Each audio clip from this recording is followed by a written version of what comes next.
Good morning, Radhe Radhe বন্ধুরা। আজকে আমি রুমা লাভিশলি ব্লকে রান্নাঘরে সোজা চলে আসলাম। আজকে আমি দুটো রেসিপি করে দেখাবো। একটা হচ্ছে যে ঘ্যাটকল বাটা, আর একটা হচ্ছে চিংড়ি মাছ ভাপা। একটু নতুনত্বভাবে দেখাবো, দেখতে থাকো। এটা একটু পাশের গ্যাসে ভাপিয়ে নিচ্ছি বন্ধুরা। ঘ্যাটকল পাতা একটু ভাপ দিয়ে লঙ্কা আর 2 কোয়া রসুন দিয়ে বেটে নিয়েছি।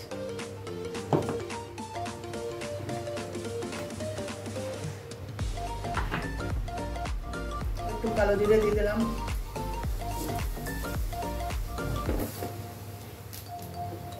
ঘ্যাটকল পাতা বাটাটা আমি দিয়ে দিলাম,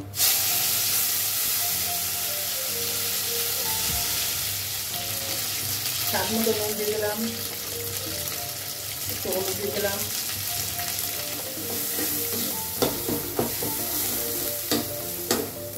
চিনি দিয়ে দিলাম।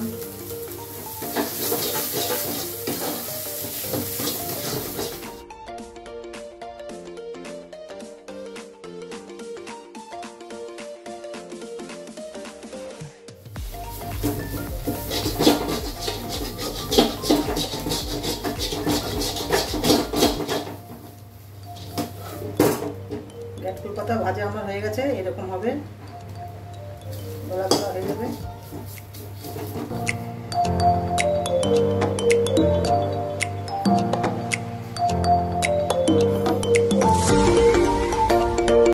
সরষের তেল দিয়ে দিলাম,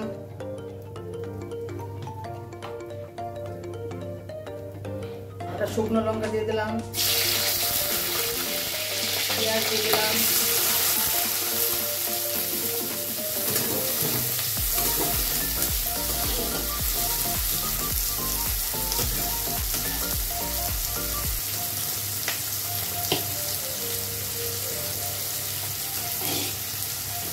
পোস্তর দানা দিলাম অল্প,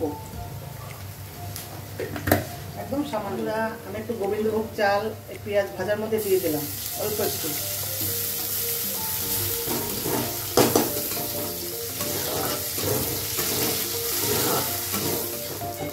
ভাজা ভাজা হয়েছে, টমেটোটা দিয়ে দিলাম।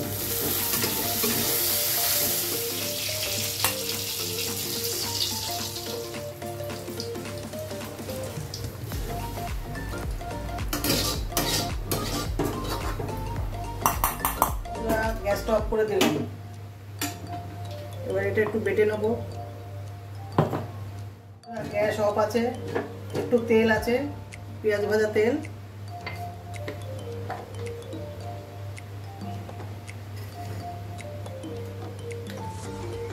এক চিমটে গরম মশলা দিয়ে দিলাম, এক চিমটে। এটা সরু সরু করে আলু কেটেছি, এটা দিয়ে দিলাম।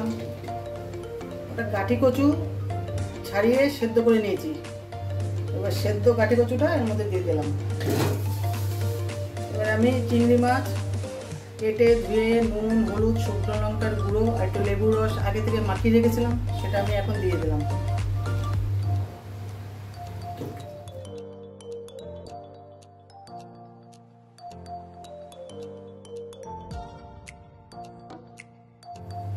যে মশলাটা আমি ভেজেছিলাম সেটা বেটে নিয়েছি, এটা দিয়ে দিলাম।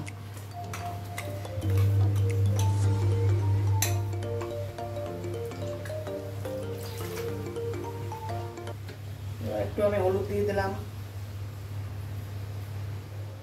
নুন দিয়ে দিলাম স্বাদ মতো,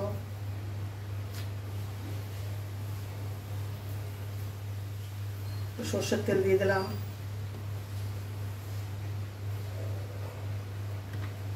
একটু আমি কোকোনাট পাউডার দিয়ে দিলাম,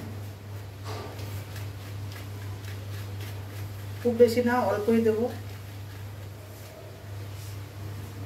কাঁচা লঙ্কা দিয়ে দিলাম, অল্প একটু চিনি দিয়ে দিলাম,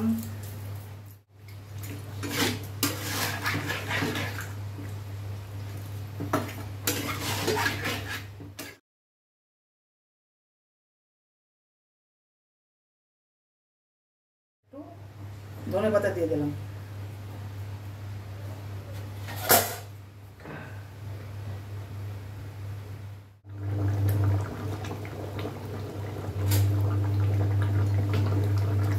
প্রায় 15 মিনিট আমি জাল করে নিয়েছি।